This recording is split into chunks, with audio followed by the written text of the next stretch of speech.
got a great little video here that Cory sent in about his problem with damp. I'm going to let Cory speak first. So basically the surveyor's been out. Says that we've got rising damp around the whole external walls pretty much, what run down the alleyway, all down the side. It's exposed and not joined to anyone, the same as the neighbours. These are the bits of render which have been patched up. And there's this bit here has been missing, but I've painted over it because we were getting penetrating damp on the inside. I've just painted it over with some Sandtex masonry paint just for the time being until we get somebody out to look at it, but all of this is penetrating on the inside when it rains. Not anymore since I've painted it. It has had some sort of damp course done. As you can see, it's got like little plugs, but it's the actual brickwork, not the actual mortar itself. That is all the way around the outside of the property, but I think it's a fair few number of years ago when it was done. The areas of damp inside the house is this side, which I've now painted. You can see there where there's a bit of filler because I tried to drill through to find out how wet it was. And then also this is the other side of that window, and on the wall there's a few damp patches. I do leave the windows slightly cracked because we haven't got no trickle vents at the top of the windows. I've got this little dehumidifier what runs constantly, and this is the humidity reading at present, 69. I have had it down to around about 45 once I have the doors open and windows in the dining room to let a good breeze through. This is the rising damp which I actually sent you the images of at the beginning. We've had a Rick's chartered surveyor out to do the level 2 home buyer survey. He was sticking the probes in and he was saying, yeah, it's rising damp all the way around the property.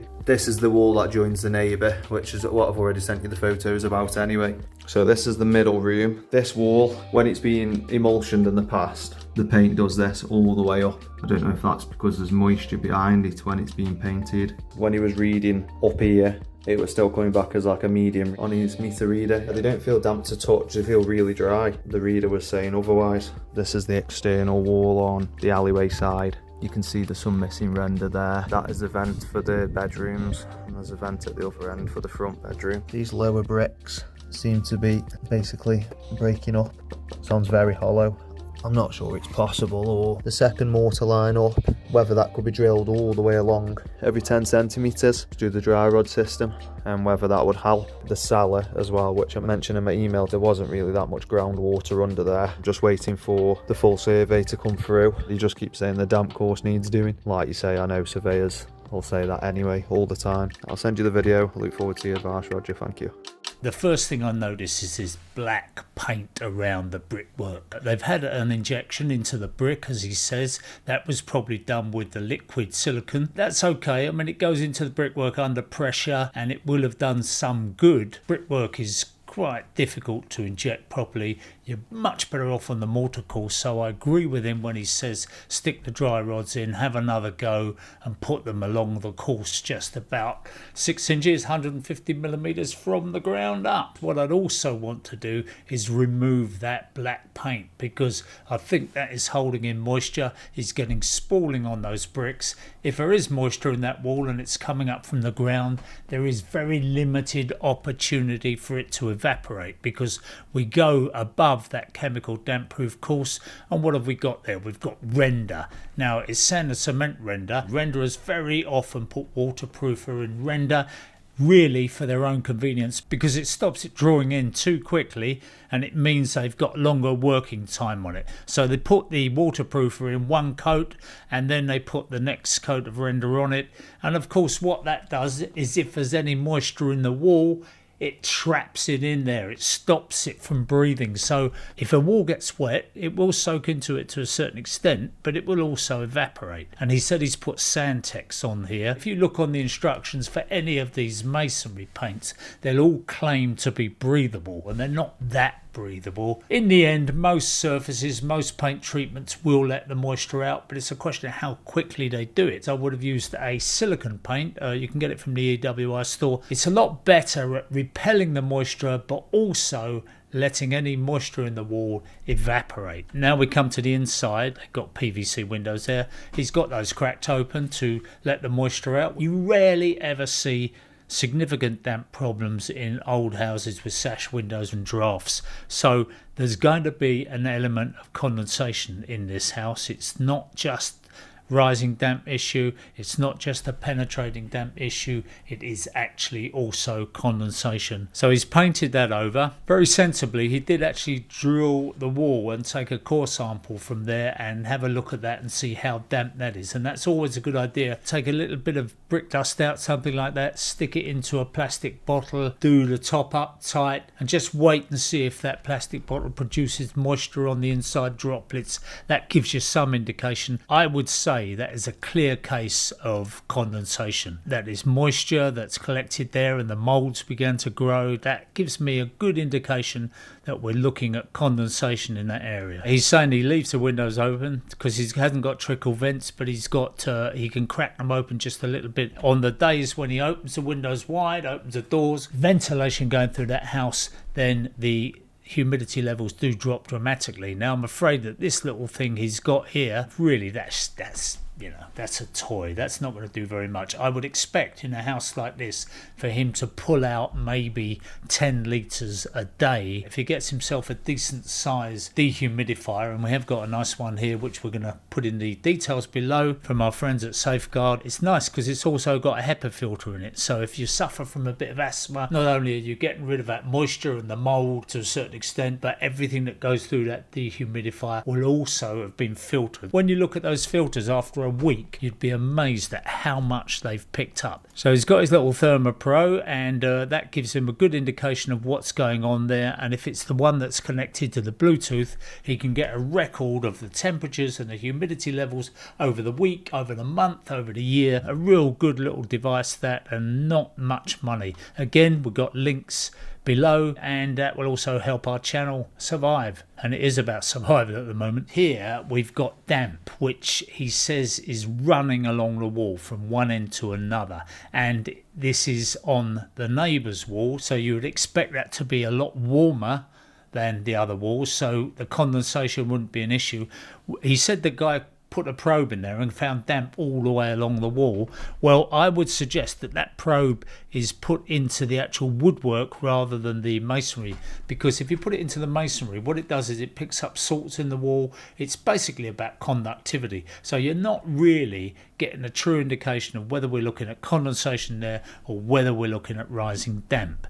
But given the fact it's on an internal wall and it won't be the coldest wall in the house, I think there's something going on there, and I would probably be tempted to just lever that skirting off the wall and have a look behind. And again, the injections now, intriguingly, is saying his neighbour hasn't got any signs of damp on their side. So did they have some kind of treatment put on there, a membrane? The telling thing here is that he mentions the cellar. There used to be a cellar in this house. They filled the cellar in, and we've got no way of knowing how they filled that cellar in. I've seen in the past where they've put grass cuttings into a cellar. They've chucked all the garden rubbish in there, everything they can, old bits of rubble, old breadset, bikes, you name it, and then they've just concreted over the whole thing. Now, if you use a polythene sheet over that lot, and then you lay the concrete on the top, you would think that that would stop any moisture that's in the cellar from rising up through the floor. But what happens to that polythene sheet? When you tuck that up the wall, is it put into the damp proof course? Is it put into the brickwork? Well, there probably isn't a damp proof course here anyway, so that polythene sheet is probably just stopping there. So any moisture that's collecting under that polythene sheet is going to get to the edge and get to the wall and climb up the wall. And that's why I'd like to have that skirting off the wall, have a look, see what kind of membrane there is in that floor, and see how it's been terminated, because it might be a simple matter of going round with some mastic and just sticking that membrane to the wall at that point, and then drilling the wall with some dry rods just to stop the moisture rising up. What's happened on the other side is that they've stopped the damp somehow. I can't believe it's just happening in one side, but if the neighbour's got a cellar and that's been filled in, that would suggest something. But if they haven't had it filled in, then that's an ideal opportunity to go down there, have a look, see what kind of groundwater there is, see how dry that cellar is. That really rings alarm bells for me, that cellar being filled in that way. He's right to say this about the probes, because those probes are very, very easy to cheat. They're very, very easy to pick up damp where there isn't damp, and they're just not reliable enough as a way of measuring damp. this crazing that he's got going on with the paint, that is not anything to do with damp. If it was damp, you'd see it bubbling. What's happened there is that the paint has shrunk away from the surface underneath, and I would suggest that that is something to do with surface contamination on the substrate. In other words, it very often happens where people have previously pasted a wall when they've had wallpaper on there. They strip the wallpaper off and then they don't clean all that wallpaper paste off properly. You're supposed to clean it off with warm water and just scrub the wall and make sure you get all that wallpaper paste off before you start painting again, and then use a mist coat of paint, that's a diluted coat of emulsion first of all, and then apply subsequent coats. But if you just paint over the top of a bad surface like that, then that's a classic thing, that crazing, whatever you want to call it, that happens all the time. Just rushing forward, we got a problem here because that slate roof, I think it's a slate roof anyway, there's not much of an overhang on there, is there? And I'm a great believer in overhangs. I put as big a soffit on a house as I possibly can. If I could get away with it, I'd have a foot overhang on these gable end walls, because that way anything that comes off the roof, anything that's coming straight down,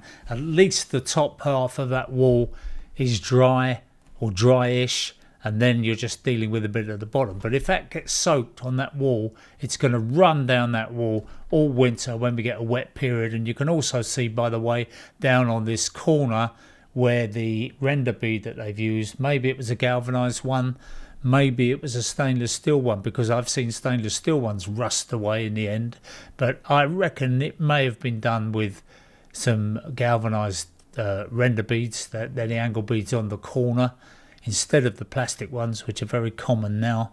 So at some point that is going to start blowing the render away on that corner, and it'll need replacing at that point. So when it comes down to the alleyway here, there's another little issue. Where's the water going in the alley?